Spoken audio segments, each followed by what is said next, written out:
Hey guys, what's up? Welcome back here to today's edition of Intuitive Angling, and hope you guys are doing well and having a good day, and really appreciate y'all taking some time out of your day to spend with me on the video. And we are going to go over today the exact lures and colors and how I caught all my big ones at Lake of the Ozarks last week.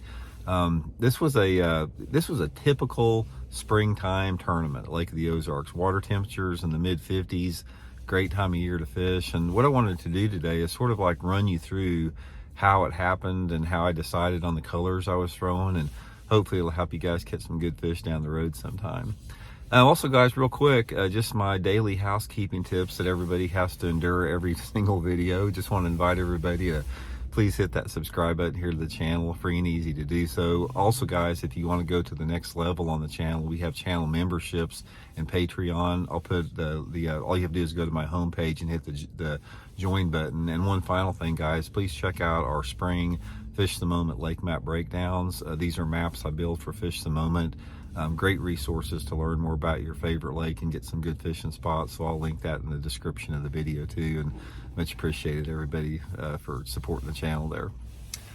Okay, the tournament, if you guys didn't see it guys, I just got done fishing that BFL tournament Lake of the Ozarks last week. And if you saw some of my pre-tournament stuff, I struggled the first 2 days of practice. I only had like 5 hours a day to practice the first 2 days, and I caught a lot of fish, but I caught very few keepers and no good ones. I didn't catch anything over 2 pounds.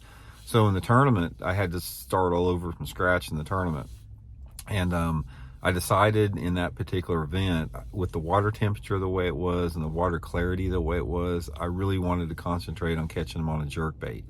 And one of the reasons I wanted to fish a jerkbait, I'm sort of going to break down this process for you guys here before I show you the baits, is Lake of the Ozarks was low and it was unusually clear for this time of year.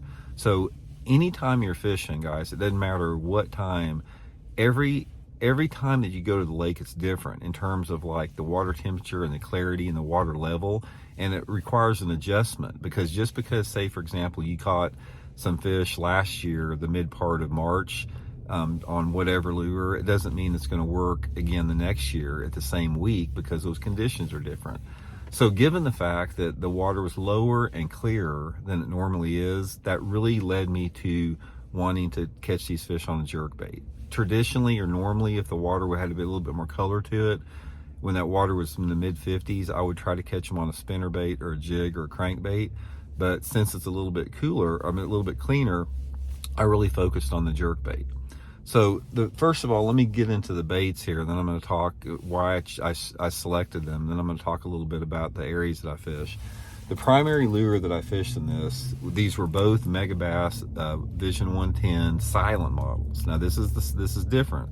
This is a silent model, and as you can see here, I'm holding the camera with one hand, is the balancer system in a silent model 110 it's glued in place. It doesn't move around, so it doesn't make any noise. Most of the Vision 110s have a tungsten balancer that rolls back and forth throughout the length of the lure there. It causes a noise when you jerk it. But the silent 110 is a quiet bait. And the reason that I chose the silent 110, and I'll explain why I chose the colors in a second, is that Lake of the Ozarks was getting freaking hammered. It was like, the day of the tournament, guys, there were so many locals, crappie fishermen everywhere, bunch of tournament boats. It was just getting hammered where I was fishing.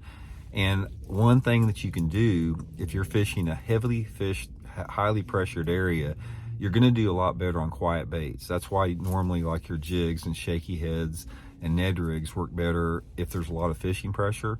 So that's why I went to the silent model. I'll link this in my Tackle Warehouse description, guys. They sell them at Tackle Warehouse, the silent model. So you can check that link out in the description of this video here after we're done with the video. But anyway, guys, here was my primary color. This is a Pro Blue.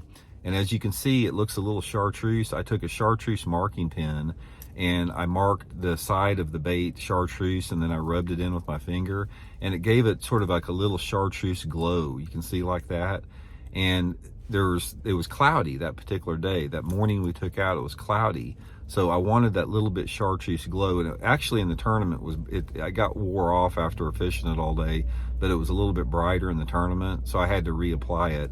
But I wanted that little chartreuse glow in the translucent side because it just looked good in the water. And that's one of the things we talk about jerkbait fishing, is that you want a color of any lure, you want it to blend in a little bit and you want it to stand out a little bit. And if I threw the Pro Blue without putting the chartreuse on it, it blended in a little bit too much in that water visibility and the sky conditions.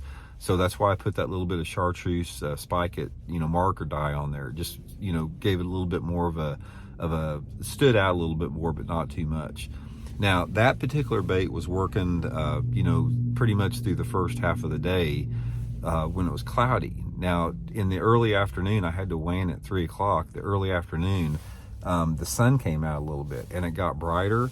And one of the things that you're going to find out about jerkbait fishing when the sun comes out is, a lot of times if you have wind and sun, which we did, they want some type of a metallic finish because they want that flash in that sun. So I changed up to, I went to again, this is the 110 silent model. I don't know if you can see that there. It's a 110 silent. Like it says 110 silent on it. This is the HT Tennessee shad, which is it's got sort of a chrome side on it, a little bit of chartreuse puff on the belly.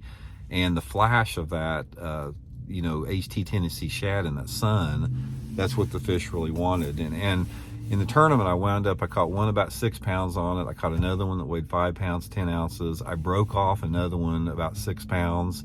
So I had 3 really big bass hit those 2 jerk baits throughout the course of the tournament day there last Saturday.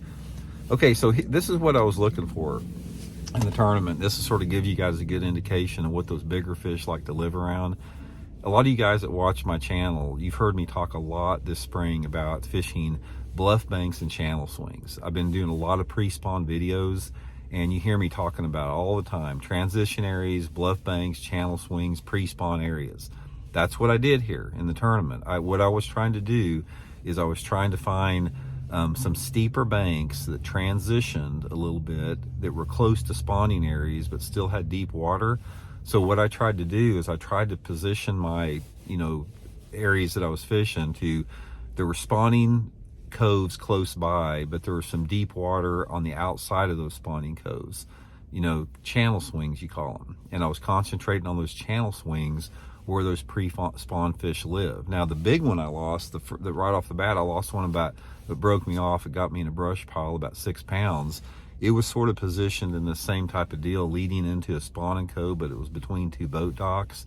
But the main thing about it is when that water temperature is in the 50s, those fish, they like to be on vertical stuff right before they move up to spawn. So on your lake that you fish, one piece of advice I can give you, it doesn't matter what lake you're fishing across the country, unless it's like a natural body lake, a natural lakes like somewhere in Florida, is try to concentrate on, if you try to put yourself in a bass's mind. It's like, okay, let's say for example you live out in open water and you're roaming out in the middle of the lake most of the year.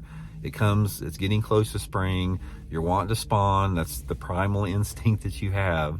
So the first thing that you have to do is you need to position yourself to get into those areas to spawn. And those bass in the pre-spawn, they don't just swim straight into those spawning areas. They get into these areas that I call staging areas, or what's commonly referred to staging areas.